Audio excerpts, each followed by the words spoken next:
ಬೆಂಗಳೂರಿನ ನಮ್ಮೂರು ಕಾಫಿ ಕಟ್ಟೆ ಹೋಟೆಲ್ ಕೂಡ ಗ್ಯಾಸ್ ಟ್ರಬಲ್ ಅನ್ನು ಅನುಭವಿಸ್ತಾ ಇದೆ. ಬೆಂಗಳೂರಿನ RR ನಗರದಲ್ಲಿದೆ ಒಂದು ಸುಪ್ರಸಿದ್ಧ ಹೋಟೆಲ್.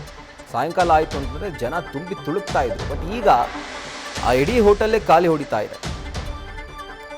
ಸೊ ಕಮರ್ಷಿಯಲ್ ಗ್ಯಾಸ್ ಇಲ್ಲದೆ ಸೌದೆ ಒಲೆಯಲ್ಲಿ ಇಡ್ಲಿಯನ್ನು ಬೇಯಿಸ್ತಾ ಇದ್ದಾರೆ.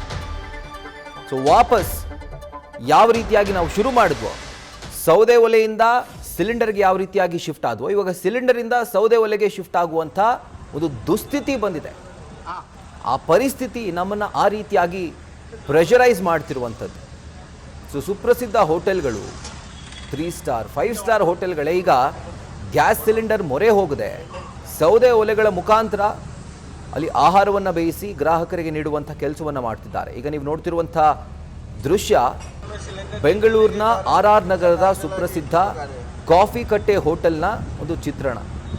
ನೋಡಿ ಹೊರಗಡೆ ಎಷ್ಟು ನೀಟಾಗಿ ಆ ಪಾತ್ರೆ ತಂದು ಸೌದೆ ಇಟ್ಟು ಕಲ್ಲಿಟ್ಟು, ಫಸ್ಟ್ ಆಫ್ ಆಲ್ ಈ ಹಳ್ಳಿಗಳ ಕಡೆ ಎಸ್ಪೆಷಲಿ ಈ ತಮಿಳುನಾಡು ಭಾಗದಲ್ಲಿ ಪೊಂಗಲ್ ಟೈಮ್ನಲ್ಲಿ ಈ ರೀತಿಯಾದಂಥ ಒಂದು ಸೀನ್ಗಳು ಕಾಣಿಸುತ್ತೆ. ಮನೇಲಿ ಗ್ಯಾಸ್ ಇದ್ದರೂ ಕೂಡ ರೋಡಿಗೆ ಬಂದು ಅವರು ಕಟ್ಟಿಗೆ ಇಟ್ಟು ಪೊಂಗಲನ್ನು ಬೇಯಿಸ್ತಾರೆ, ಅದು ಸಂಪ್ರದಾಯ.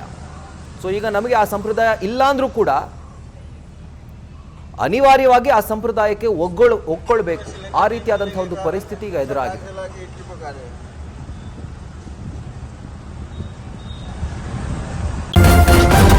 ನ್ಯೂಸ್ ಫಸ್ಟ್, ನಿರ್ಭೀತಿಯಿಂದ ನಿಮ್ಮ ಪರವಾಗಿ.